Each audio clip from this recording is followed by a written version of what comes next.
Buongiorno a tutti i nostri telespettatori, sono le 12 in punto e noi puntuali siamo qui anche oggi con la nostra striscia quotidiana dedicata all'informazione del Veneto dal Veneto. Giovedì 12 maggio, Focus TG che si apre come di consueto con la cronaca, ma avremo tanto di cui parlare perché ci sono notizie che arrivano da tutte le province, abbiamo degli approfondimenti e dei casi da appunto chiarire in alcune delle aree più importanti della nostra regione, perché ci sposteremo anche con dei collegamenti a Padova, andremo a Bassano dove insomma ci sono tematiche che insomma stanno occupando, riempiendo un po' le cronache quotidiane, giornaliere, e poi insomma avremo anche un ospite fra poco che ci raggiungerà nei nostri studi per parlare di imprenditoria, ma per parlare anche di beneficenza, di sport. Insomma, non vi anticipo nulla, il consiglio è sempre lo stesso, di restare con noi fino alle 13:30 perché siamo e saremo in diretta per un'ora e mezza come d'abitudine. Adesso però apriamo, come dicevamo, la pagina di cronaca con un fatto che è avvenuto a Meduna di Livenza. Paura per un bambino di 7 anni colpito da un malore, interviene l'elisoccorso, vediamo tutto nel prossimo servizio. Paura ieri sera nella frazione di Brische di Meduna di Livenza per il malore che ha colpito un bambino di appena 7 anni. Il piccolo era in preda alle convulsioni, i genitori hanno chiamato l'ambulanza e il personale del SUEM 118 ha corso nell'abitazione e ha chiesto l'intervento immediato dell'elisoccorso che da alcuni mesi ormai effettua servizio anche notturno. L'elicottero di Treviso Emergenza è atterrato al campo sportivo intorno alle 23:30. Il piccolo, accompagnato sul posto dall'ambulanza, è stato stabilizzato e caricato a bordo per essere trasportato nel tempo più breve possibile in ospedale a Treviso. Al Cafoncello medici e infermieri ne hanno immediatamente disposto il ricovero. Il bambino non sarebbe in pericolo di vita. Del caso si è direttamente interessato anche il sindaco di Meduna, Arnaldo Pitton, per sincerarsi delle condizioni del piccolo. Grave incidente questa mattina a Montebelluna dove una cinquantenne è stata investita da un furgone mentre rincorreva il proprio cane. Grave incidente alle prime luci di questa mattina a Montebelluna, dove una donna di 50 anni è stata investita da un autocarro condotto da un coetaneo di Castelfranco Veneto. La donna, rimasta ferita, stava attraversando la strada per recuperare il cane che le era appena sfuggito. Il conducente del furgone, che procedeva in direzione di Montebelluna, non ha potuto evitare l'impatto, con la cinquantenne sbalzata violentemente a terra alcuni metri più in là.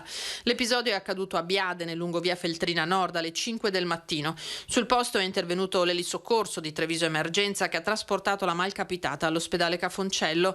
La donna, giunta in serie condizioni, ha riportato diverse fratture su tutto il corpo. Dei rilievi dell'incidente si sono occupati i carabinieri dell'aliquota radiomobile di Montebelluna, che hanno raccolto tra gli altri elementi anche la testimonianza dell'autista dell'autocarro. E nei prossimi 2 servizi abbiamo 2 aggiornamenti di fatti di cronaca di cui vi abbiamo parlato, di cui vi stiamo tenendo costantemente informati. Ci spostiamo adesso, sono tutte e 2 in provincia di Padova, torniamo a parlare dell'accoltellamento all'ex moglie, un episodio che appunto ha rischiato di trasformarsi veramente in tragedia, perché insomma prima accoltella la donna, si è trasformato in tragedia, la picchia, poi scappa. La ricostruzione di questa drammatica notizia nel prossimo servizio. Dovrebbe svolgersi in queste ore l'udienza di convalida del fermo di Stefano Fattorelli, il cinquantenne che martedì mattina ha tentato di uccidere la moglie da cui si stava separando. Intanto emergono particolari sempre più inquietanti sulla dinamica dell'aggressione avvenuta all'interno della loro abitazione in via Beato Cafasso, all'Arcella. La donna, 51enne, operatrice sociosanitaria dell'azienda ospedaliera, prima di essere accoltellata alla schiena è stata brutalmente picchiata. I vicini di casa sono accorsi dopo aver sentito urla e forti rumori e l'hanno trovata stesa a terra sanguinante e piena di botte, mentre Stefano Fattorelli si dava alla fuga. L'uomo, che nel 1999 era stato condannato per aver ucciso la compagna dell'epoca Grezzana nel Veronese e poi arrestato per stalking nei confronti di un'altra donna, durante la fuga ha avuto il tempo di chiamare un amico dicendo di aver fatto una cavolata. I carabinieri lo hanno rintracciato nel pomeriggio mentre ancora era nelle vicinanze della sua abitazione.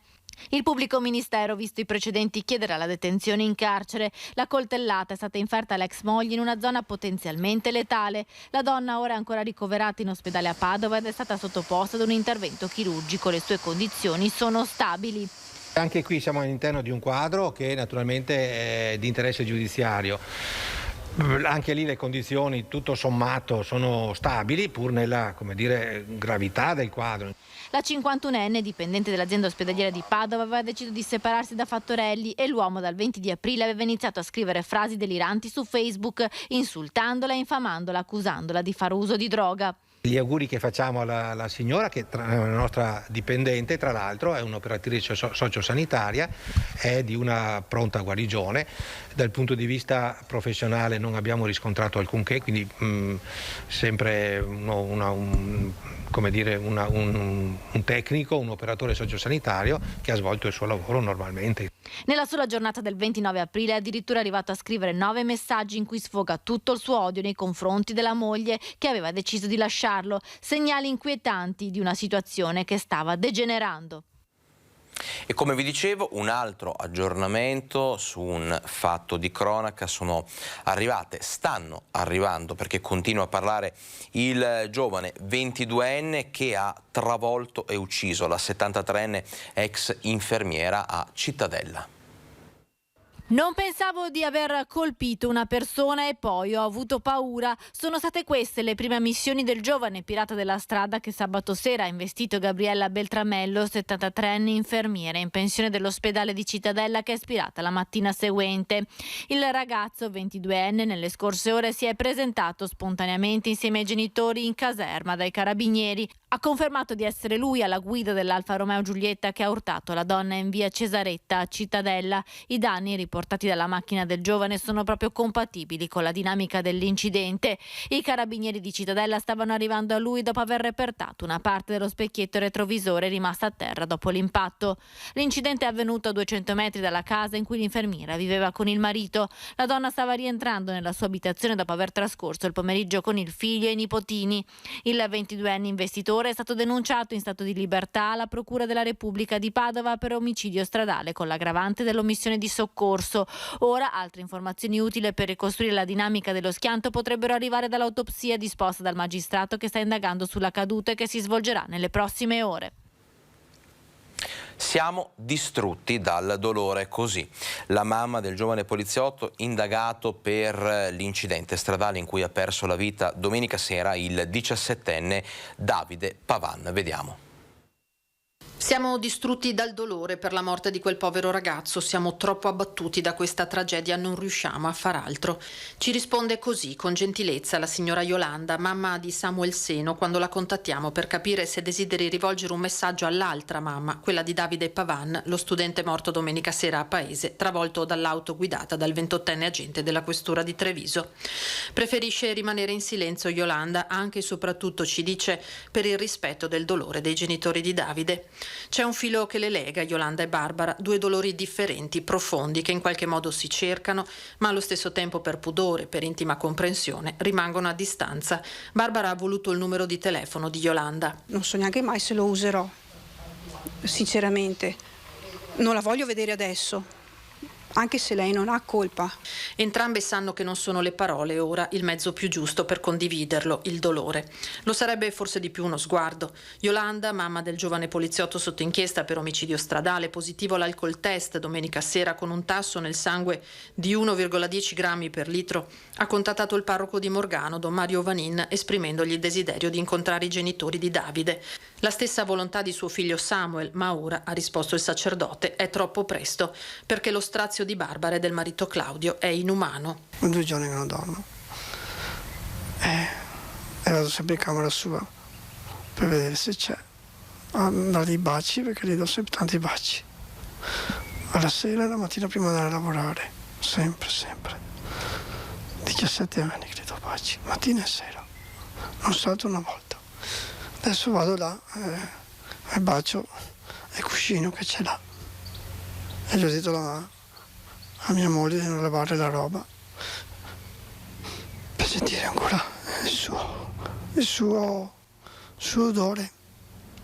A Morgano gli amici di Davide stanno organizzando una veglia e un ritrovo al campo sportivo, ma la data rimane da stabilire. Domani sul corpo dello studente del Max Planck verrà eseguita dal medico legale Alberto Furlanetto l'autopsia, un atto dovuto, disposto dal PM Mara De Donà per avere un quadro completo di ciò che è avvenuto in via Olimpia l'altra sera, quando Samuel ha salutato i compagni del rugby paese mettendosi al volante per rientrare a casa. Nel suo sito la società ha dedicato alla giovanissima vita stroncata un post dal titolo Nel silenzio. La foto di Davide in sella alla sua amata moto e una citazione di Tiziano Terzani, così da unirsi al dolore insopportabile, si legge, della famiglia Pavan. E la tragica scomparsa di Davide ha inesorabilmente sconvolto anche la vita della giovane fidanzata Lucrezia. Sono sempre qua a casa, ogni tanto vado a casa sua, non riesco proprio a fare niente senza di lui perché mi sento veramente persa e questo non doveva succedere per Davide. Era una persona speciale che non si meritava questo. Dal giorno della tragedia non riesce a dormire Lucrezia, pensa sempre a Davide e non si dà pace per quello che gli è accaduto. Eravate molto legati. Sì, ci vedevamo praticamente quasi ogni giorno e adesso non so come farò. Davide aveva 1000 attenzioni per te. Faceva di tutto, quando era triste mi portava a mangiare le crepe perché sapeva che mi piacevano tanto, faceva l'impossibile, veramente, mi portava fiori, regali, tutto, lui era... è come se fossi il mondo per lui e lui lo era per me ovviamente. Quelle calle sono uno degli ultimi regali che ti ha fatto. Sì, proprio è stato l'ultimo che me le ha portate domenica, che venendo qua le ha viste su un fosso e si inventava veramente di tutto con quel poco che aveva. I ragazzi quando non erano insieme si seguivano anche a distanza grazie a delle applicazioni scaricate nel telefono in grado di comunicare ogni spostamento. È stata Lucrezia ad avvisare i genitori di Davide che era successo qualcosa. Osservando la posizione del ragazzo nel GPS ferma per sempre in quel punto maledetto dove è stato investito. Sì, sapevamo sempre tutto di tutti e due veramente. E anche un comando rapido sull'iPhone che se io lo schiacciavo gli arrivava direttamente un messaggio con scritto tipo che stavo male, di chiamarmi e neanche il tempo di mandarlo che già ricevevo la chiamata. Era veramente bello. Di perdono Lucrezia non vuole sentire parlare, il dolore è troppo grande. Perché con la morte di Davide è come se fosse morta anche una parte dentro di me. Parole davvero strazianti come il dolore che provano e hanno provato tutti coloro che conoscevano Davide. Ebbene, adesso ci prendiamo una piccola pausa, 2 minuti, e poi rientriamo in studio con il nostro ospite e con tante altre notizie di cronaca fra poco.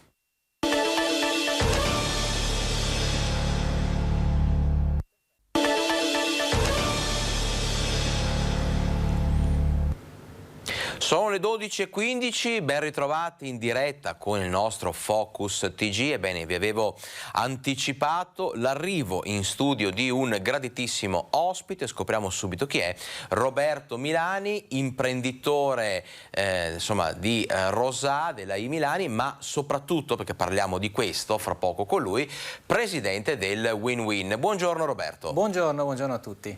Allora, che cos'è il Win-Win? Win-Win è un torneo interaziendale, è un torneo che coinvolge 21 aziende del territorio bassanese, vede i dipendenti impegnati in sfide appassionanti che riguardano diverse discipline sportive, ma è soprattutto anche una iniziativa legata a doppio filo con la solidarietà, con la beneficenza. Insomma, parliamo di sport, parliamo di qualcosa che fa bene quindi al fisico, ma anche, possiamo dire, all'anima, quindi quindi si fa del bene e in più si sta bene. Roberto, ci parli un pochino di questo ritorno del win-win dopo 2 anni di stop causa chiaramente pandemia.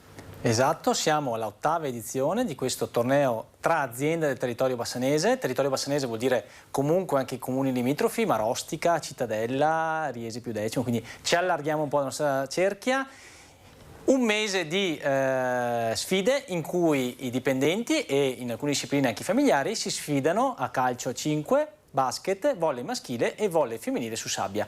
Quindi serate all'insegna ovviamente della competizione, perché comunque è un torneo in cui ci sarà un vincitore per ogni disciplina, ma anche comunque il divertimento, lo stare assieme, passare delle serate estive al caldo, bevendo una birra, mangiando qualcosa, parlando con i colleghi, stringendo amicizie nuove, parlando con gli imprenditori, e lo scopo finale di tutto questo, oltre a mettersi in gioco e quindi fare team all'interno del reparto, dell'azienda, della propria area, è anche quella di poi raccogliere tutto delle donazioni da parte delle aziende, ricavato di tutto il bar, dello stand gastronomico, per devolvere in beneficenza il ricavato alle associazioni del territorio, a pioggia, come ci piace dirlo, su progetti specifici che andiamo a finanziare con l'obiettivo di vedere concretamente qualcosa di realizzato, perché il win-win è comunque un torneo del fare. A noi piace fare le cose, farle bene, cercare di farle bene, perché ovviamente qualcosa ogni volta non funziona, però insomma ce la mettiamo tutta con lo scopo di divertirci, divertendosi fare anche del bene. Beh, c'è anche da dire una cosa, che insomma, spulciando un pochino sul web, facendo anche qualche piccola ricerca, insomma, il win-win risulta essere indubbiamente il torneo interaziendale più grande, pensate, d'Italia, ma non abbiamo ancora trovato diciamo, manifestazioni simili di questa portata neanche a livello internazionale, quindi potrebbe anche trattarsi effettivamente del torneo interaziendale più grande al mondo. 21 aziende. Diamo un po' anche i numeri, quanti sono i dipendenti che partecipano a questo torneo e magari anche i volontari, insomma, cioè tutto diciamo, coloro che si impegnano, coloro che danno la propria disponibilità, diventa veramente una serie di ingranaggi infiniti. Di che numeri stiamo parlando? Non abbiamo ancora fatto un censimento, ma noi ipotizziamo circa 5.000 dipendenti, raccogliamo tra le 21 aziende, adesso eravamo 18, quindi siamo 21, quindi qualche persona in più sicuramente. Ci sono circa 50-60 volontari che ci aiutano ogni sera per far sì che tutto funzioni al meglio. Ci sono 20 persone della sicurezza che fanno in modo anche di rendere questo un luogo assolutamente sicuro, perché ci sono tante persone, le finali ci sono circa 2.000 persone con tante famiglie, tanti bambini che giocano liberi nei campi dove prima hanno giocato i genitori, poi scendono loro a divertirsi, quindi tutto deve andare in sicurezza. Tante persone, tanto divertimento, ma tutto deve essere assolutamente all'insegna della sicurezza, non può succedere nulla. Ricordiamo anche il periodo in cui si svolgerà il win-win, perché insomma è una manifestazione poi aperta chiaramente al pubblico, aperta a chi ha intenzione anche di partecipare da spettatore. Esatto, inizieremo venerdì 17 giugno e per 13 serate ogni lunedì, mercoledì e venerdì fino alle grandi finali del 15 luglio. Il 1° luglio avremo anche un evento nuovo in cui ci sarà una corsa, quindi ci vedrete correre per le piste ciclabili di Rosà, una 10 km, in cui inviteremo anche, speriamo accettino, i sindaci dei comuni in cui hanno sede le aziende partecipanti al torneo ad anticipare la gara in bicicletta e quindi ad aprire la corsa. La corsa sarà aperta a tutti, ovviamente agli amici del win-win, agli amici e alle famiglie di tutti i dipendenti, e quindi ecco un momento nuovo che abbiamo voluto inserire anche per quelli che non giocano a basket, a volley o a calcio, ma magari hanno la passione della corsa e quindi anche a loro diamo spazio. Ecco, allora adesso detto del win-win, rimaniamo a parlare però di imprenditoria, perché abbiamo detto è un torneo, è una manifestazione che coinvolge 21 importanti aziende del territorio, ma qual è lo stato di salute delle aziende dell'area bassanese dopo 2 anni di pandemia, ma soprattutto alla luce anche di questi continui rincari che riguardano i costi di produzione, che riguardano insomma le bollette, quindi rincari di gas, energia, acqua e quant'altro. L'imprenditoria del il tessuto bassanese ne sta risentendo? Ci sono segnali preoccupanti o è un'imprenditoria che anche nelle difficoltà riesce a dire la sua? Questo torneo dà anche modo a noi imprenditori di confrontarci, perché abbiamo vari momenti in cui ci incontriamo anche a bordo campo a tifare le rispettive squadre, quindi vi è spesso un confronto tra di noi su come sta andando, come va, come la vedi. E devo dire che fortunatamente il tessuto imprenditoriale bassanese, dico sempre bassanese, ma come detto prima ci allarghiamo oltre i confini di Bassano, ma è sano. È un momento di estrema difficoltà per tutti, perché noi che siamo abituati e tendiamo a cercare sicurezza, tendiamo a prevedere il futuro, perché abbiamo bisogno di certezze nel fare gli investimenti, però viviamo in un momento in cui è tutto veramente difficile.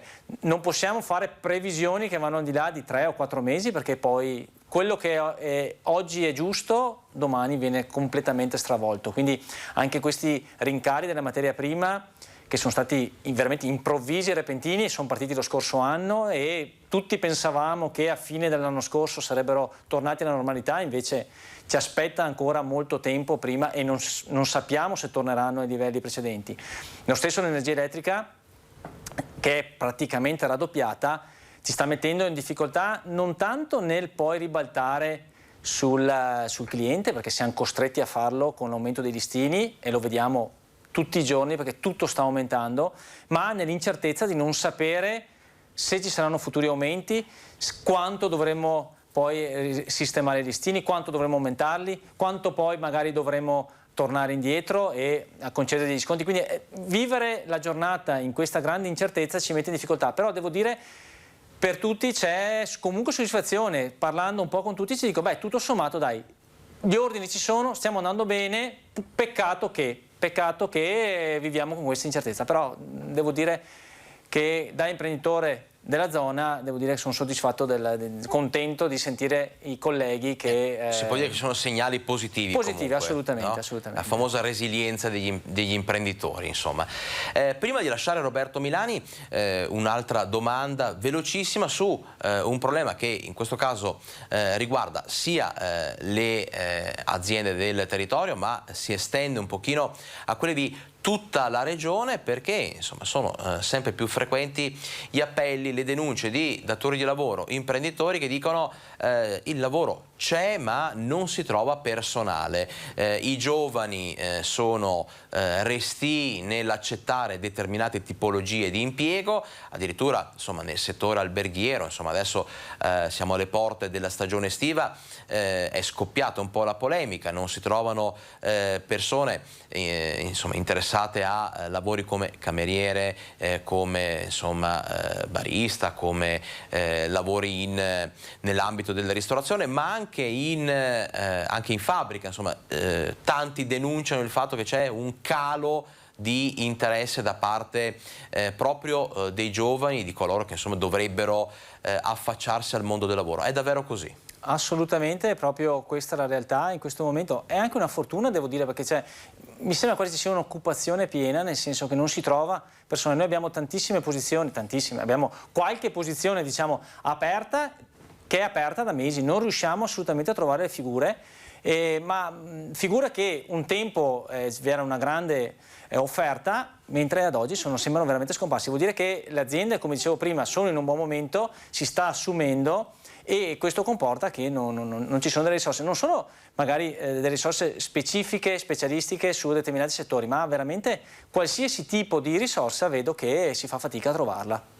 E insomma bisognerà anche venire incontro, bisognerà anche cercare di capire come superare questo momento di impasse. Noi intanto ringraziamo Roberto Milani, imprenditore, CEO della IMilani e soprattutto presidente del Win-Win, torneo di cui torneremo sicuramente a parlare. Grazie per essere stato con noi. Grazie a voi, è un piacere.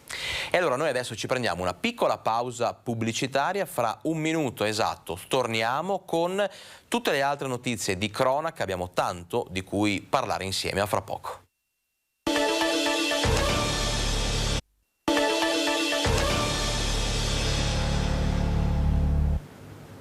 Focus TG, sono le 12:30 passate da pochissimi secondi siamo in diretta, lo saremo per un'altra ora, quindi fino alle 13:30, per continuare a parlare di cronaca, per continuare a tenervi informati e aggiornati su quello che è successo e su quello che sta succedendo nel nostro territorio.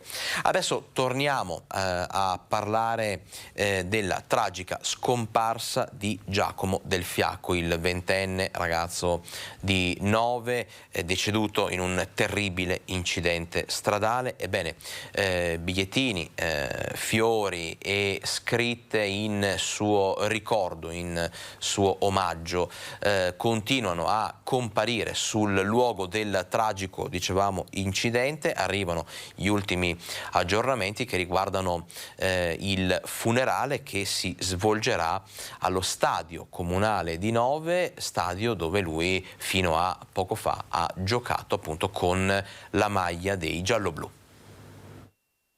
Si svolgeranno allo stadio di Nove i funerali di Giacomo Del Fiacco, il 20enne novese morto la notte tra sabato e domenica in un terribile incidente stradale in Viale Asiago a Bassano. Nelle prossime ore si conoscerà la data esatta, al momento ancora in forse tra venerdì o lunedì. Intanto, nel punto esatto dove si è schiantata l'auto guidata da un 25enne di Marostica, rimasto ferito assieme all'altra passeggera, 17 anni, anch'ella di Marostica, continuano a lasciare mazzi di fiori, bigliettini, attestazioni d'amicizia e affetto, di enorme dolore per la perdita del giovane, con la passione per il calcio e per la recitazione, strappato alla vita troppo presto. Quella sera Giacomo aveva trascorso una serata con gli amici alla discoteca Live, a poche centinaia di metri dal luogo della tragedia. Alle 4 lo schianto e per il 20enne non c'è stato nulla da fare. E i funerali si terranno venerdì, quindi domani alle ore 16 allo stadio comunale di Nove. Continuiamo a parlare di incidenti stradali, perché adesso ci spostiamo in provincia di Venezia. Gli incidenti nel tratto maledetto dell'autostrada A4, tratto maledetto è stato drammaticamente ribattezzato così, sono diventati ormai quotidiani, con pesanti disagi alla viabilità e insomma disagi con lunghe code e rallentamenti. Vediamo. Un altro schianto in A4 nel tratto maledetto verso le 12 tra lo svincolo di Latisana e il nodo di Porto Gruaro nel comune di San Michele al Tagliamento. Coinvolti un furgone finito contro il guardrail e 2 auto con alcuni feriti. Sul posto i vigili del fuoco e i sanitari dell'ospedale di Latisana. Inevitabili le conseguenze sulla viabilità, con lunghe code che si sono formate in direzione Venezia. Poco prima un'auto si era schiantata contro un tir sulla carreggiata ovest in direzione Venezia. È finita contro la barriera e il conducente è rimasto ferito e portato all'ospedale di Latisana. Un altro incidente è avvenuto nel primo pomeriggio, poco prima delle 15, tra lo svincolo di San Stino di Livenza e il nodo di Porto Gruaro in direzione Trieste. 2 i mezzi pesanti rimasti coinvolti in un tamponamento. Sul posto sono arrivati i soccorsi con la polizia stradale e gli ausiliari del traffico. Anche in questo caso si sono create code che hanno messo in difficoltà la viabilità. E la vicenda, ne abbiamo parlato poco fa, della morte di Davide Pavan, ha riacceso il dibattito sulla sicurezza stradale. Chiediamo pene certe, dicono dall'associazione familiari delle vittime della strada, un problema che si riapre, una ferita che continua a sanguinare. Vediamo tutto nel prossimo servizio. C'è da fare molto sul piano dal punto di vista della giustizia.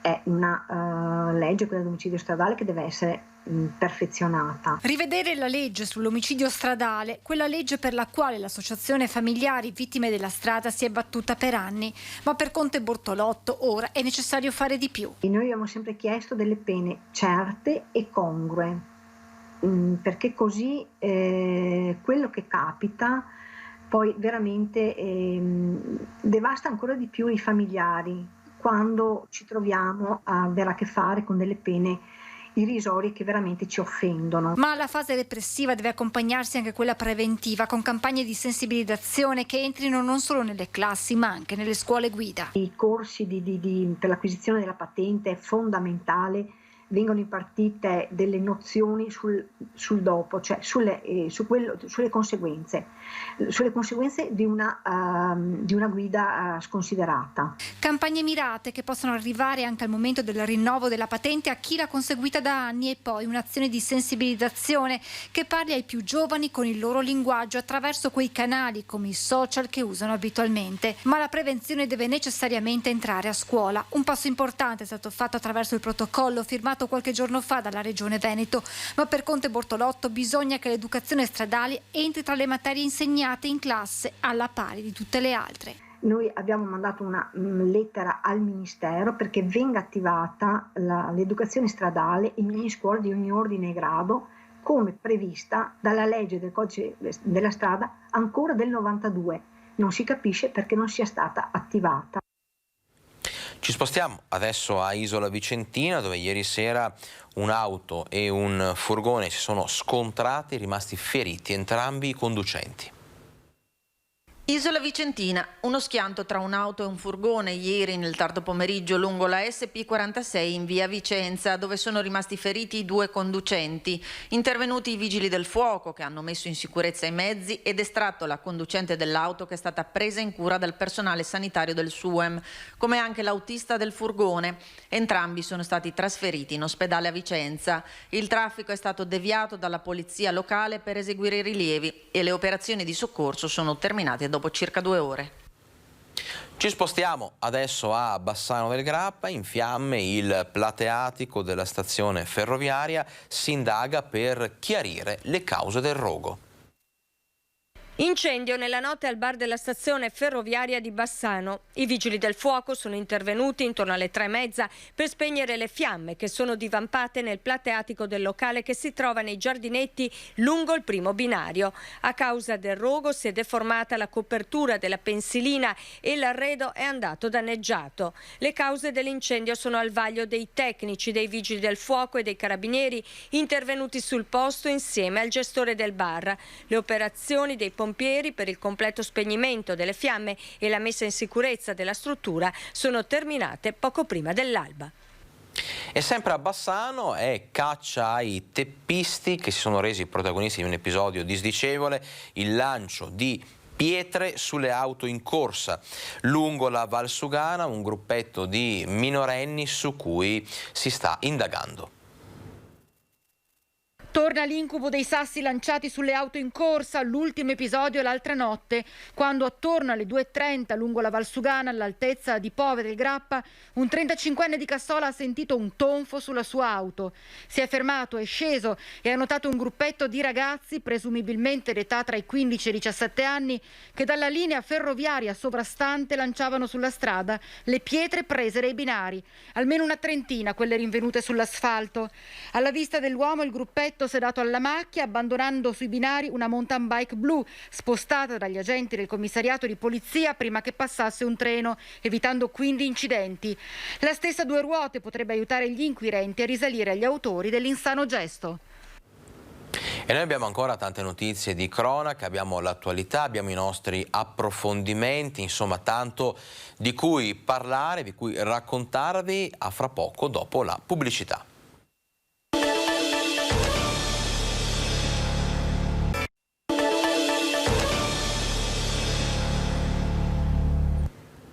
Ben ritrovati a Focus TG, siamo in diretta e continuiamo con la nostra pagina, ampia pagina di cronaca. Ci spostiamo adesso a Vicenza perché c'è stato un momento di concitazione, attimi di paura al cimitero di Vicenza. Un botto improvviso ha fatto intervenire una squadra dei vigili del fuoco. Avevo sentito un signore che ha detto che chiama i vigili, sta arrivando, infatti dopo un attimo si arriva. Probabilmente si è incendiato il forno perché erano tutti lì nella bocca del forno, a parte dentro il portone. Momenti di paura per i visitatori del cimitero Maggiore nel pomeriggio. Un forte tonfo nella sala dei forni crematori ha fatto scattare l'allarme verso le 16 nella centrale operativa dei vigili del fuoco. Forte il timore che si potesse propagare un incendio mentre era in corso una cremazione nel forno numero 1. E noi siamo arrivati e c'era un principio di incendio già spento dal personale qui.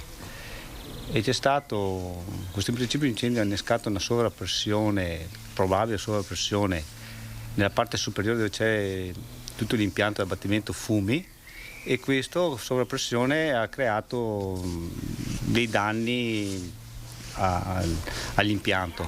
Ho parlato insieme con l'ingegnere della ditta e c'è stato un problema, un guasto probabilmente a qualche elettrovalvola. È durante la procedura di cremazione, perché le temperature sono molto alte e bisogna fare tutto un abbattimento dei fumi per problemi di inquinamento, per cui c'è tutto un impianto un po' sofisticato. Le indagini sulle cause dell'innesco sono in corso. AMCPS, responsabile del servizio, non esclude che qualche materiale pericolosamente infiammabile potesse essere contenuto in una bara, come era avvenuto durante la pandemia. Una salma disinfettata con sostanze infiammabili aveva fatto esplodere l'interno del forno, causando danni per 20.000 euro. In questo caso, fortunatamente, non ci sono stati feriti né danni alle strutture murarie. In questo momento è funzionante? Avete autorizzato o è tutto bloccato? No, tutto bloccato. Tutto bloccato, deve intervenire la ditta di manutenzione che conosce l'impianto e verificare i danni e riparare i danni.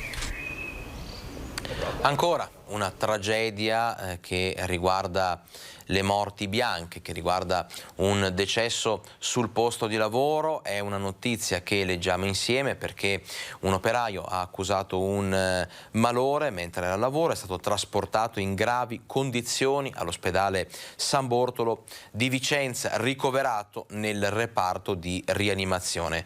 Durante la notte è arrivato il decesso del 50enne, si tratta di un operaio, dicevamo, che verso il pomeriggio, insomma metà pomeriggio di ieri, alle acciaierie Beltrame di Vicenza sembra essere stato folgorato, anche se le cause sia dell'incidente che del decesso sono tuttora in fase di accertamento. Le sue condizioni, fatto sta che hanno destato immediatamente preoccupazione fin dai primi istanti dopo l'incidente.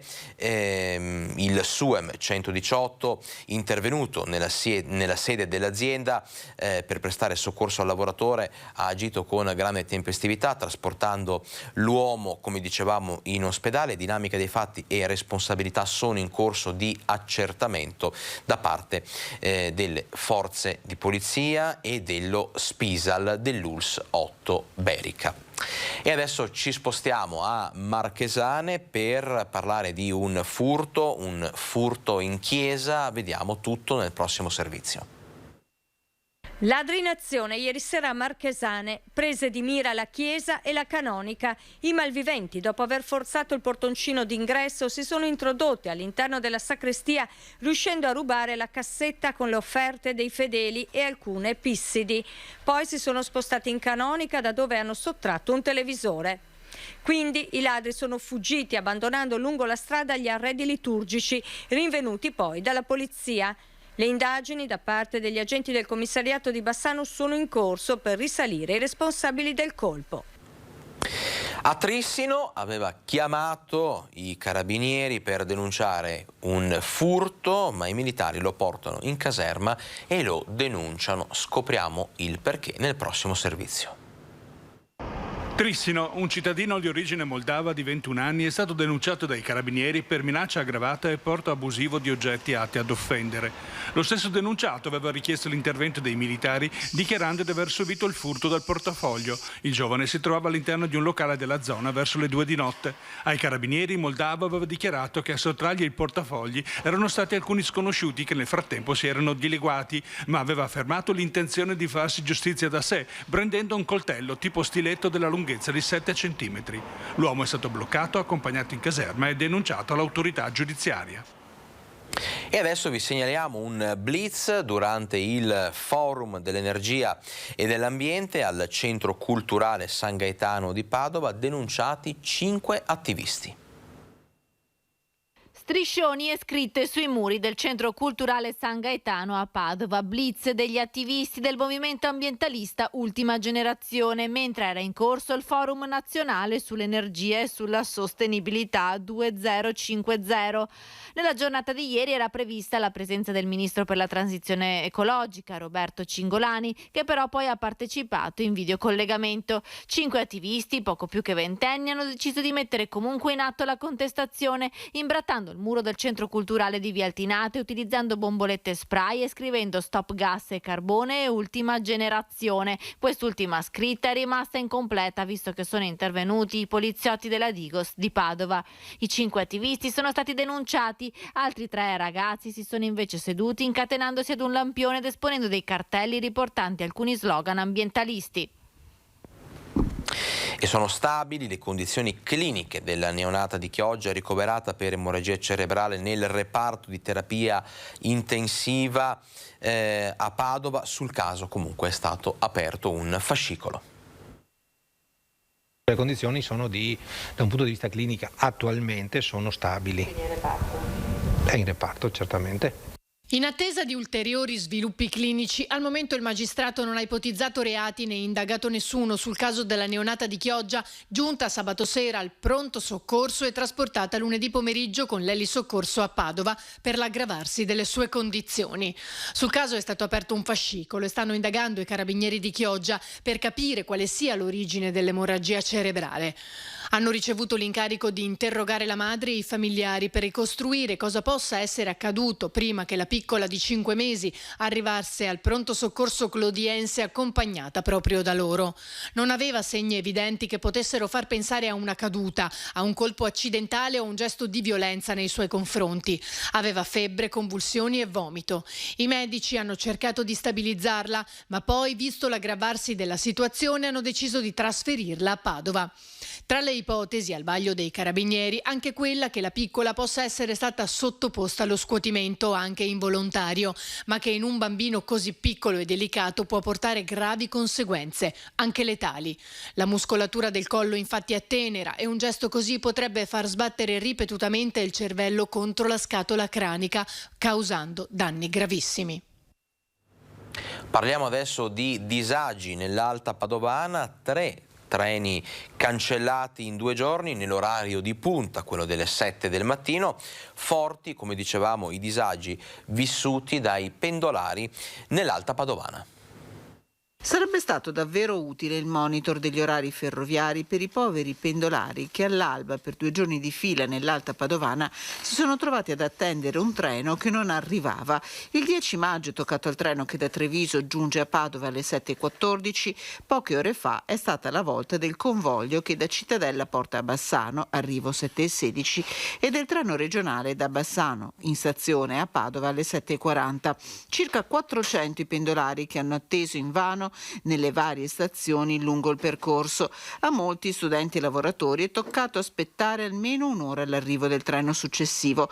Disagi causati dal blocco di un passaggio a livello, ci spiega Stefano Miotti, referente dei pendolari dell'Alta Padovana, che segnala anche la situazione di perdurante incuria della stazione di Villa del Conte, oggetto di un atto vandalico a metà febbraio e dove da fine 2020 il parcheggio è privo di illuminazione. Droga e degrado a Vicenza. Abbiamo raccolto le segnalazioni dei nostri telespettatori e come sempre noi di Rete Veneta siamo andati sul posto a verificare.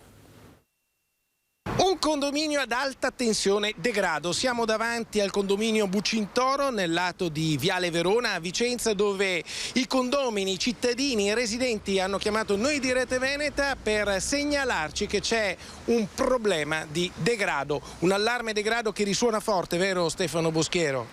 Sì, sicuramente sono diversi tempi, ormai un paio d'anni, che abbiamo cercato di attenzionare le istituzioni in questa condizione dove spaccio e degrado sono abbastanza fiorenti in questa zona, in questo condominio. Verissimo, tanto che noi di Rete Veneta eravamo già venuti qui nel novembre del 2020.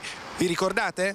Delle siringhe delle cartine stagnole, una bottiglia utilizzata forse per fumare e ancora delle macchie bianche, forse sostanza da taglio, cocaina, eroina, chissà. Certo è che non siamo in Campo Marzo, no, siamo nel condominio Bucintoro di via Quintino Sella, dove i residenti ci hanno chiamati per lanciare l'allarme.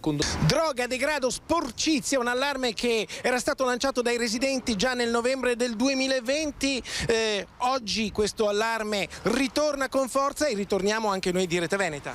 Certo, l'allarme ritorna anche perché è stato chiuso un ricovero con 35 senza tetto che ora sono in giro e che ci stiamo ritrovando qui tutte le sere. Qualcuno dorme all'addiaccio proprio qui nei corridoi del condominio, ci sono le foto che lo documentano, ma non solo. C'è anche un problema di spaccio di droga.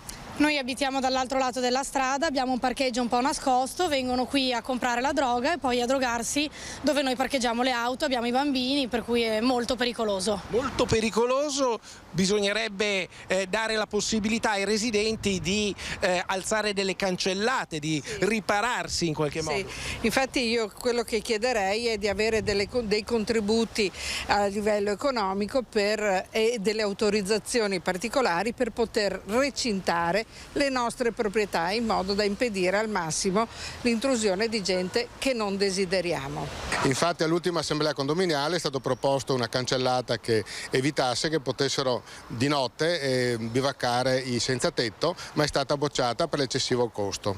E in effetti i residenti chiedono delle agevolazioni per proteggersi. Questa è la voce dei cittadini, voce che noi porteremo alle autorità competenti, a cominciare dal questore. Sì, sicuramente al questore andremo a sollecitare un intervento perché chiaramente la zona lo richiede, i residenti lo richiedono, la qualità della vita di queste persone va sicuramente valorizzata, non come ora. Bene, allora la parola passa alle forze dell'ordine. Per quanto ci riguarda, per quanto riguarda noi di Rete Veneta, la questione non finisce qui ma continua. Adesso a Camisano Vicentino per una notizia, un servizio sulla violenza del branco. Una donna è stata aggredita e rapinata da un gruppo di minorenni, aggredito, pensate, anche uno dei carabinieri intervenuti. È stata aggredita sotto casa da una baby gang, minori che hanno accerchiato la 59enne a Camisano Vicentino. L'hanno minacciata e fatta cadere a terra per rubarle il cellulare, caduta che le ha procurato delle abrasioni. I responsabili, tutti minorenni, sono stati rintracciati dai carabinieri e uno di loro ha aggredito anche un militare, giudicato guaribile in 10 giorni. I militari dell'Arma hanno arrestato in flagranza per rapina aggravata in concorso, violenza e resistenza a pubblico ufficiale 2 minori di 15 e 16 anni e altri 3 di età compresa fra i 14 e i 16 anni sono stati denunciati in stato di libertà per possesso ingiustificato di coltelli e tirapugni. Tutto è successo il pomeriggio del 30 aprile quando la 59enne ha contattato il comando. Poco prima sotto casa sua aveva sentito delle urla concitate che provenivano dalla strada. Scesa per verificare cosa stesse accadendo, in base alle ricostruzioni delle forze dell'ordine sarebbe stata accerchiata da un gruppo di ragazzi, mentre uno degli arrestati la offendeva e la minacciava, il secondo le rubava il telefono cellulare facendola cadere. A questo punto i giovani si sono dileguati. 4 di loro sono stati bloccati a poca distanza. Il quinto, successivamente riconosciuto dalla vittima come autore della rapina, per evitare il controllo ha aggredito uno dei militari. Oltre a trovare il telefono della signora a poca distanza, le perquisizioni personali hanno permesso di rinvenire nella disponibilità degli arrestati 2 passamontagna e un coltello, mentre i restanti 3 sono stati trovati in possesso di passamontagna, coltelli e tirapugni. E grazie a una attenta attività di intelligence, le Fiamme Gialle del gruppo di Bassano del Grappa hanno scoperto l'ennesima azienda apri e chiudi, sequestrati, pensate, 300.000 euro di beni. Confiscati oltre 330.000 euro. Questo è il risultato del sequestro preventivo nei confronti di 3 soggetti di nazionalità cinese per mano dei militari del comando provinciale della Guardia di Finanza di Vicenza. Più di 300.000 euro, somma equivalente all'imposta dovuta sulla base dell'omessa presentazione di ricavi in capo a 2 ditte tessili. Ed è così che le Fiamme Gialle del gruppo di Bassano del Grappa hanno scoperto l'ennesima azienda cosiddetta apri e chiudi grazie ad un'attenta attività di intelligence. Un modus operandi questo ripetuto con entrambe le società in questione. Le attività investigative hanno inoltre consentito di rilevare la mancata documentazione contabile, oltre che l'irreperibilità del titolare. Chiudiamo la pagina di cronaca, adesso parliamo di attualità e politica. Reddito di cittadinanza è una misura da cancellare, a dirlo è l'assessore regionale al lavoro Elena Donazzani. Proprio in queste ore la Regione ha segnalato all'INPS migliaia di persone che potrebbero non possedere i requisiti idonei per beneficiare di questo sussidio. Vediamo. Quelle 7.500 sono la prima parte. Ieri ne sono partite ulteriori 900 segnalazioni. Pensate quanti soldi pubblici vengono buttati. 7.500 destinatari di reddito di cittadinanza segnalati all'INPS dalla Regione con il sospetto che percepiscano il sussidio senza averne i requisiti e un altro migliaio per i quali l'iter inizierà a breve. A fornire il dato è l'assessore regionale al lavoro Elena Donazzana. Attualmente i percettori di reddito di cittadinanza in carico ai centri per l'impiego del Veneto risultano essere 12.800, di cui l'81% è in corso un patto per il lavoro, mentre il restante 19% è in attesa di convocazione. Nel 2021 i nuclei familiari in Veneto percettori di almeno una mensilità di reddito di cittadinanza sono stati in Veneto oltre 40.000 per un totale di 88.200 persone coinvolte. Nel mese di febbraio di quest'anno lo hanno percepito oltre 40.000 soggetti, con Verona come provincia maggiormente coinvolta e Belluno fanalino di coda. Numeri su cui non è facile vigilare, dice Donazzan, da sempre fortemente critica su questa forma di sostegno. Dall'inizio io ho pensato che il reddito di cittadinanza fosse sbagliato perché non risponde all'esigenza di sostenere le persone in povertà che hanno però voglia di uscire da quella povertà, perché questo dobbiamo fare. Uscire dalla povertà vuol dire trovare un posto di lavoro, ma il reddito di cittadinanza è diseducativo e soprattutto fa lavorare in nero, perché ci sono persone che percepiscono, vanno anche dai nostri ristoratori che stanno cercando personale e gli dicono: io ho il reddito di cittadinanza, se mi assumi in nero è una contraddizione, io vengo altrimenti no.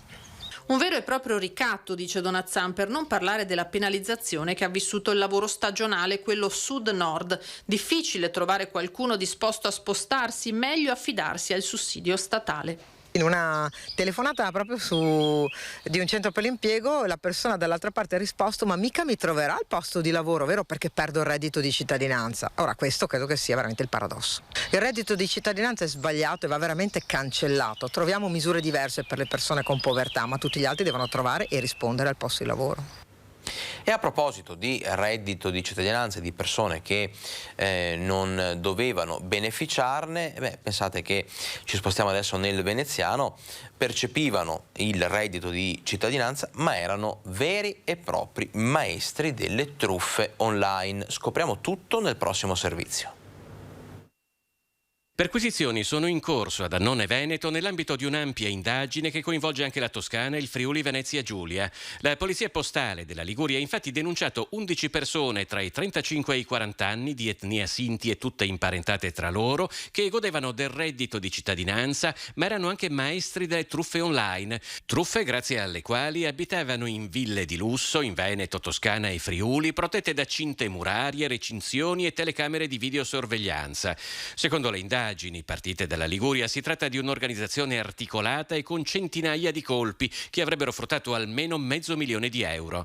Le vittime erano inserzionisti online che venivano contattati telefonicamente e attraverso un abile meccanismo invece di ricevere i soldi li versavano ai truffatori.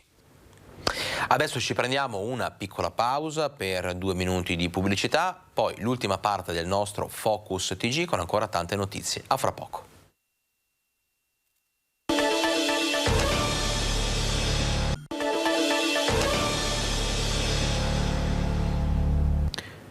Ben ritrovati a Focus TG, apriamo adesso la pagina della sanità, ci spostiamo nel Bassanese per parlare di ULSS 7 perché consiglieri e amministratori della zona hanno organizzato una raccolta di firme per chiedere le dimissioni del direttore generale dell'ULSS 7 Carlo Bramezza e una nuova vita per l'ospedale di Bassano. Vediamo.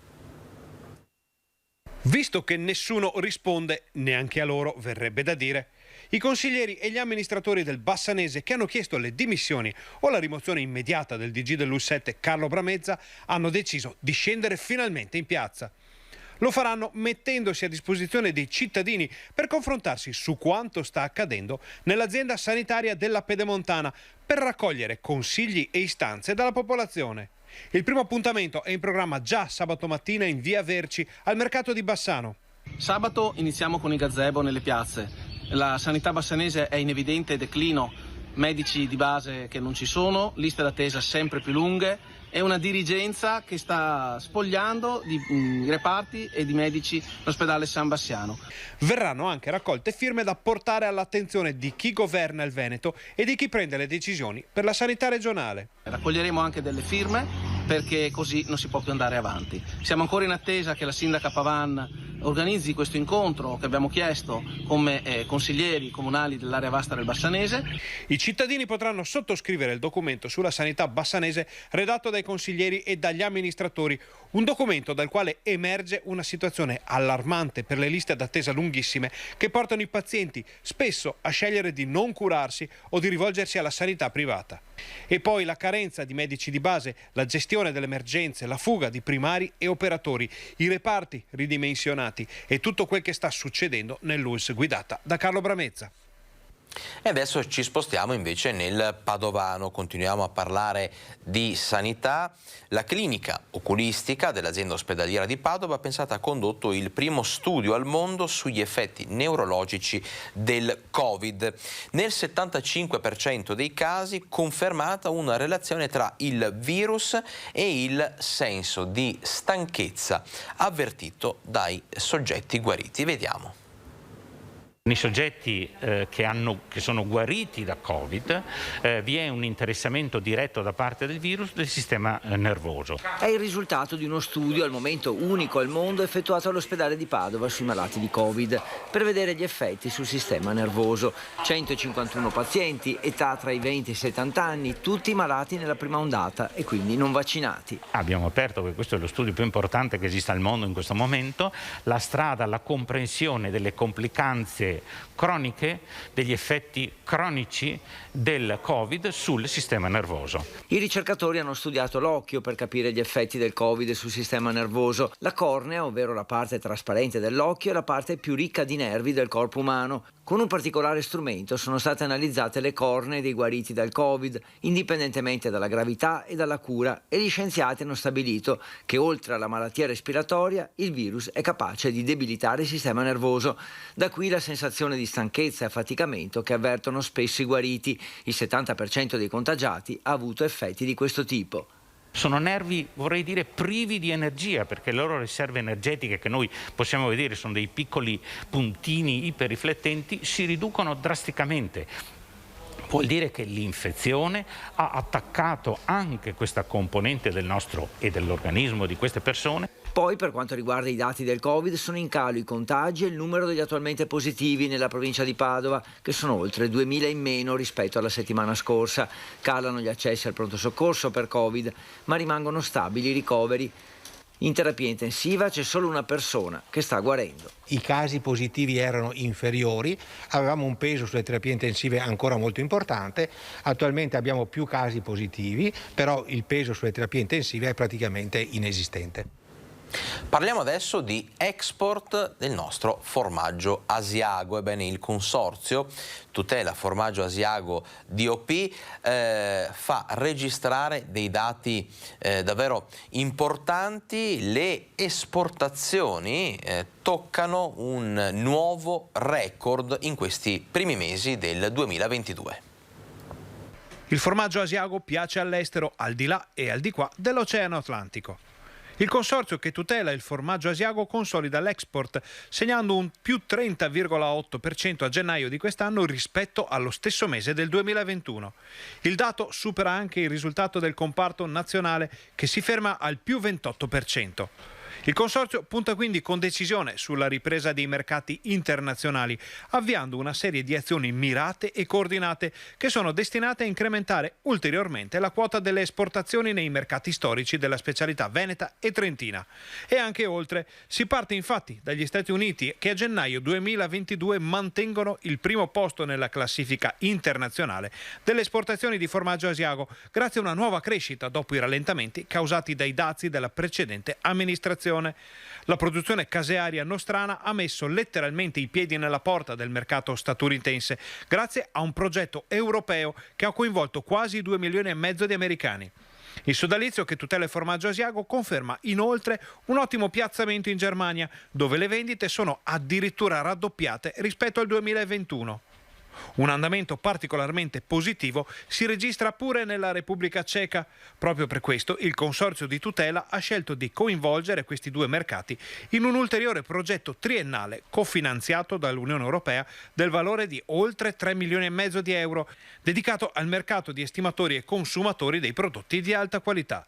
Il progetto unisce l'Asiago DOP ad alcune delle più importanti eccellenze venete, come i vini della Valpolicella, il riso Vialone Nano e l'olio extravergine del Garda, in un articolato piano di promozione dedicato sia ad operatori professionali che al grande pubblico. Ci spostiamo a Venezia adesso. Un aquilone è riuscito a sconfiggere la rapacità dei gabbiani all'imbocco di Piazzetta San Marco, ma purtroppo lo stratagemma non è esportabile in tutta l'area. Basta avere un panino o camminare in mezzo alla piazza San Marco e il gabbiano ti attacca, e spesso purtroppo anche facendo piccole ferite, facendo prendere paura anche alle persone. Padrone incontrastato dei cieli di Venezia, abilissimo predatore di generi alimentari dalle mani di passanti e clienti dei bar, spericolato rapinatore di consumazioni persino dai vassoi trasportati dai camerieri, il gabbiano reale è diventato in breve tempo lo spauracchio di piazza San Marco, difficile da contrastare fino a che Claudio Vernier, presidente dell'associazione Piazza San Marco, ha avuto una folgorazione. Ero qua in bacino di San Marco, c'era un bellissimo yacht davanti alla punta della dogana e vedo qualcosa che svolazza, mi avvicino e c'è un marinaio, faccio: ma scusa, ma cos'è? Un aquilone, un falco, così i gabbiani non mi schittano. Faccio: che meraviglia! Da lì l'ho cercato, l'ho trovato in Spagna perché non era reperibile, adesso invece si trova facilmente e abbiamo provato a metterlo. Ed è stato un grandissimo successo perché il gabbiano ha paura. Muovendosi con le sembianze di un rapace, l'aquilone insospettisce il gabbiano che nel dubbio preferisce astenersi dall'attacco alle vivande, ma la trovata di Vernier non è esportabile in piazza. In piazza San Marco è rimasto unico perché siamo riusciti a tamponare un po' con gli ombrelloni. Che comunque riparano e difendono, ma anche perché io, essendo qua in bacino a San Marco, ho sempre un po' di brezza marina e quindi l'aquilone funziona, cioè vola. Se non vola non funziona benissimo. Rimaniamo a Venezia, parliamo adesso di case sfitte, perché mentre prosegue lo spopolamento del comune di Venezia, continuano ad essere davvero tanti gli appartamenti pubblici vuoti. Restaurare e assegnare le case di edilizia pubblica dovrebbe essere una priorità, soprattutto in una città vittima di uno spopolamento vicino all'estinzione come Venezia. Da Saccafisola, la consulta civica dell'Associazione Inquilini lancia un appello al Comune e alla Regione. Perché non è più possibile che a Venezia non si parli di emergenza abitativa, una città che perde 900-1000 abitanti, 1000 residenti veri all'anno, un quartiere che è destinato a morire, come il quartiere di Castello, il quartiere della Giudecca, di Saccafisola. C'è troppa svittanza, troppi appartamenti vuoti e poche manutenzioni. Accanto alla Giudecca, Saccafisola è uno di quei luoghi dove lo svuotamento di alloggi pubblici appare evidente e diffuso, visto che il genere di edilizia è maggioritario nell'isola. A oggi su quasi 10.000 case il patrimonio di Ater Venezia Sfitto, dati di gennaio, ammonta al 23%, ma siamo all'incirca a 2.400-2.500 case sfitte. Io credo che in questo frangente storico dare risposta a oltre 2.300-2.400 famiglie sia una cosa che in qualche modo cambierebbe davvero la vita socio-economica emergenziale della nostra provincia.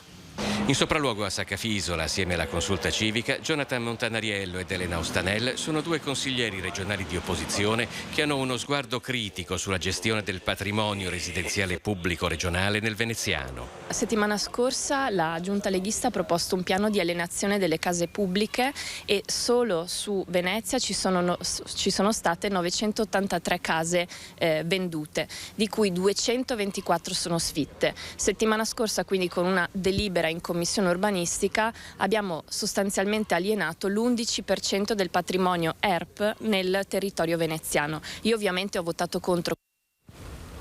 E adesso torniamo a parlare della vicenda del canale in secca a nord di Bassano, nella zona di Solagna, perché ci sono novità, in ballo c'è anche il comune. Un vaso di Pandora, quello aperto da Rete Veneta, per l'asciutta del canale Cabarzizza, che sta mettendo in ginocchio l'agricoltura del territorio. Una vicenda che nasconde sempre più zone d'ombra, oltre che sempre più domande. Ma facciamo un passo indietro e torniamo alla fine dei lavori di repowering della centrale elettrica di Cabarzizza. Era il 25 aprile, quando il consorzio di bonifica Brenta ha riaperto il canale, tornando ad irrigare i campi del territorio. Ma improvvisamente uno stop immediato. Così il 28 aprile cominciano i lavori straordinari da parte di Enel, lavori pare dovuti ad una perdita nel canale, perdita che darà il là a tante domande, a partire da cosa sia successo durante la messa in azione dell'impianto, a chi sia il responsabile effettivo di questa perdita, ma soprattutto, quesito più urgente da risolvere, l'impatto e le conseguenze che avrebbe potuto causare. Dopo la risposta di Enel, che portava alla luce movimenti terra non autorizzati effettuati nelle zone limitrofe, entra in gioco anche il comune di Solagna e si apre un nuovo capitolo. Il sindaco di Solagna, Stefano Bertoncello, ci ha fatto sapere che già qualche mese fa Enel aveva richiesto la documentazione per la verifica di alcuni lavori di un'abitazione privata, richiesta accolta con l'invio di un fascicolo. Ma al tempo più nessuna risposta e così pochi giorni fa una nuova comunicazione a segnalare lo sbancamento del terreno, mittente Enel Green Power, destinatario ufficio tecnico del comune di Solagna. Ufficio tecnico che nei prossimi giorni sarà sul posto per dei rilievi di verifica, fissato infatti il sopralluogo. E mentre si attendono risposte è partito ormai il conto alla rovescia verso una situazione di non ritorno che potrebbe essere una condanna scritta per i tanti agricoltori, ma anche aziende e cittadini del territorio, ma soprattutto il tempo delle domande è finito. Oggi servono acqua e risposte. Dopo il successo della 93esima donata nazionale degli alpini a Rimini, ebbene, le penne nere di Asiago si stanno già preparando ad accogliere la Triveneta di luglio e noi ci saremo. Dopo 2 anni a riprendere è stata una grande emozione, non solo per me, ma penso anche per tutti i miei alpini della mia sezione, che siamo stati accettati dalla città di Rimini con grande orgoglio e un grande piacere. È ancora forte l'emozione nelle parole di Enzo Biasia, presidente della sezione Monte Ortigara degli alpini di Asiago, dopo la donata nazionale di Rimini che ha sancito la ripartenza dopo 2 anni di blocco causa pandemia. Si è provato un'emozione che non si provava da prima, perché non era mai successo che dovevamo stare fermi per 2 anni. È stata una cosa eccezionale. E adesso Asiago si prepara per l'evento dell'8, 9, 10 luglio prossimi, con il raduno del terzo raggruppamento, meglio conosciuto come Adunata Triveneta delle Penne Nere. È con grande emozione che aspettiamo tutti i nostri alpini. Quanti alpini sono attesi? Sicuramente una 20.000 persone saranno presenti. Ci voleva davvero, perché sarà una ripartenza alla grande. Sì, ci voleva proprio, perché bisogna ricordare che l'altipiano di Asiago è la terra sacra degli alpini, su quella colonna mozza per non dimenticare.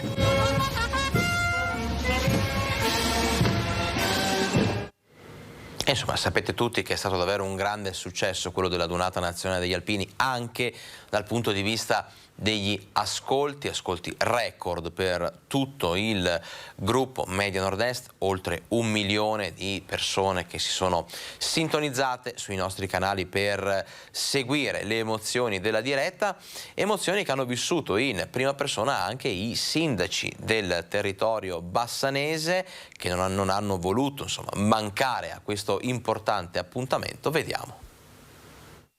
Dal Bassanese alla Riviera Romagnola per vivere una giornata che entra di diritto nei libri di storia.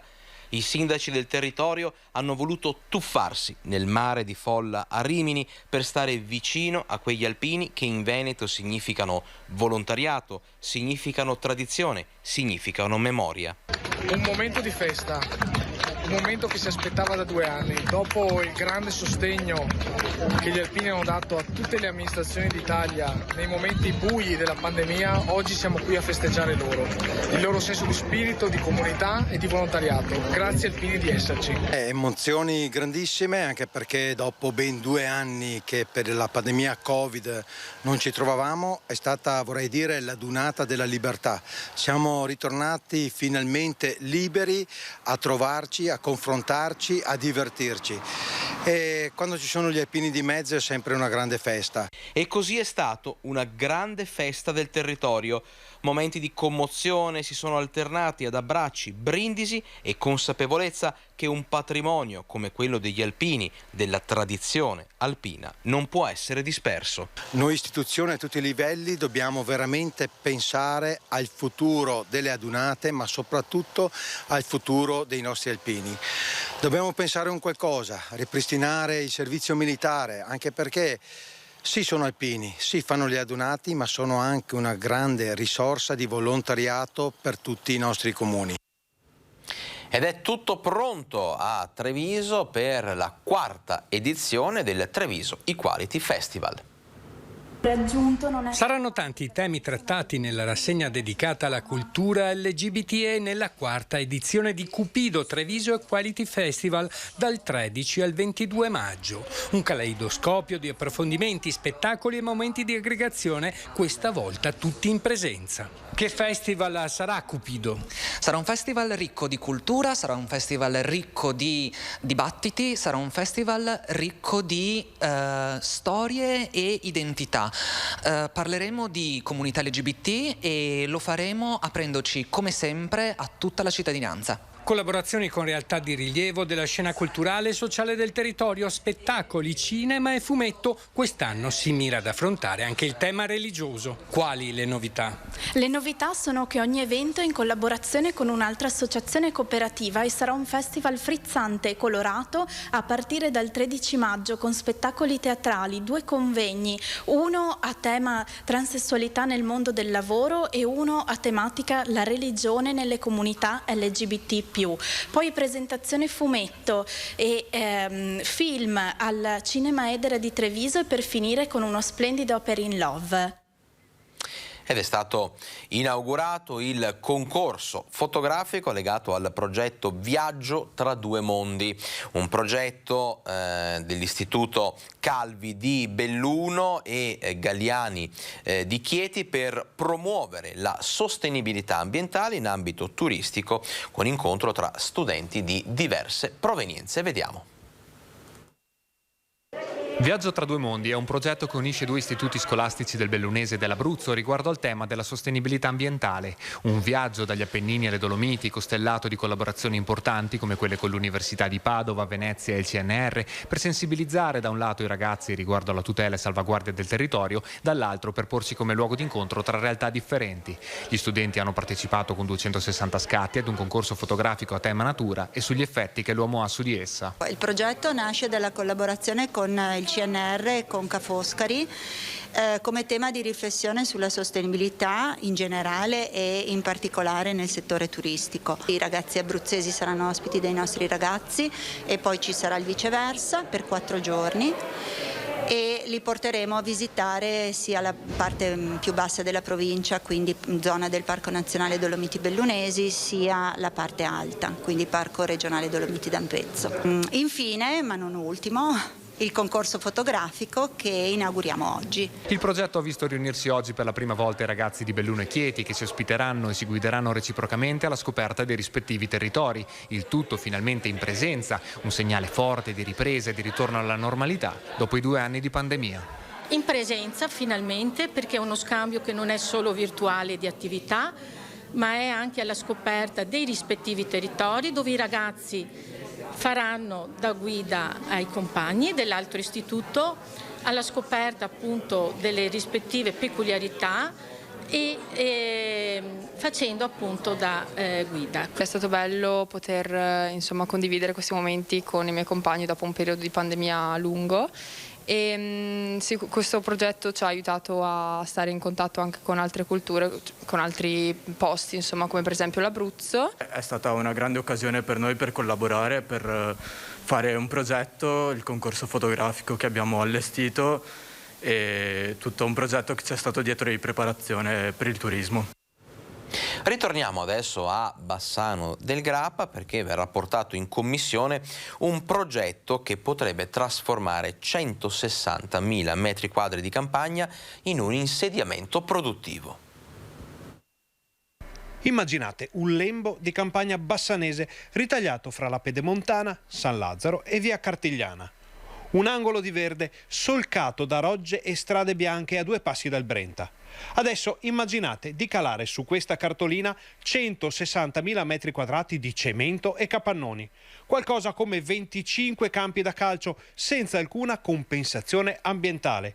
Cubature di conseguenza in deroga a quanto già previsto dai piani comunali, mezzi pesanti in transito su una viabilità nata per esigenze completamente diverse. Già, perché c'è in ballo una trasformazione clamorosa di quest'area legata a un procedimento fallimentare in mano al Tribunale di Vicenza che ha messo all'asta i terreni e li ha aggiudicati a 3 aziende del territorio. Il cardine di tutto questo è che li ha aggiudicati in modo provvisorio e qui entra in ballo il territorio che ha l'occasione di dire la sua. L'aggiudicazione è infatti provvisoria perché il terreno dovrebbe passare da area agricola a produttiva con un progetto di trasformazione e una variante urbanistica in deroga. Deroga che può arrivare tramite un procedimento nel quale saranno coinvolti, tramite una conferenza di servizi, vari enti fra i quali anche il Comune. Nelle prossime ore l'amministrazione di Bassano porterà in commissione all'attenzione dei consiglieri comunali di maggioranza e minoranza l'intero pacchetto e secondo i ben informati ci sono tutte le premesse perché si possa arrivare a una posizione di netta contrarietà al procedimento. Lo spazio di manovra, che se ne dica, ora c'è e la politica ha la possibilità di dimostrare una volta tanto di saper superare le bandiere di partito per raggiungere un obiettivo per tutto il territorio. Governare, ognuno con le proprie responsabilità, per costruire la città di domani e dei prossimi 20 anni. Altrimenti questa sarà l'ennesima occasione persa. E in chiusura diamo lettura di quello che è il bollettino che ci fornisce, il report che ci fornisce quotidianamente Azienda Zero, report che riguarda l'andamento dell'epidemia, dei contagi da Covid nella nostra regione nelle ultime 24 ore, una fotografia che tutti noi abbiamo imparato a leggere anche velocemente e quindi questa è la colonna che riporta i dati del delta dei casi positivi, nuovi casi positivi intercettati nelle ultime 24 ore, sono poco meno di 4.000, in Veneto 3.932, li vedete indicati dal cursore, i casi di nuova positività intercettati appunto nelle ultime 24 ore in Veneto. Il numero dei casi attualmente positivi, quindi quante persone attualmente hanno il Covid in Veneto, di quelle chiaramente rintracciate e rintracciabili, sono 53.295, quindi numeri che si attestano su questi livelli. Andiamo a vedere gli altri numeri che commentiamo e analizziamo sempre insieme. Quello che riguarda le variazioni sui ricoveri in terapia in area non intensiva, 0, quindi numeri invariati anche per quello che riguarda le terapie intensive, quindi non si segnalano variazioni nelle ultime 24 ore. Chiudiamo con il numero dei decessi che sale a 5 anche questa volta, insomma anche nelle ultime 24 ore 5 persone che hanno perso la vita causa Covid. È davvero tutto per questa edizione di Focus TG, non mi resta che augurarvi una buona giornata e darvi appuntamento alle 12 puntuali domani. Grazie.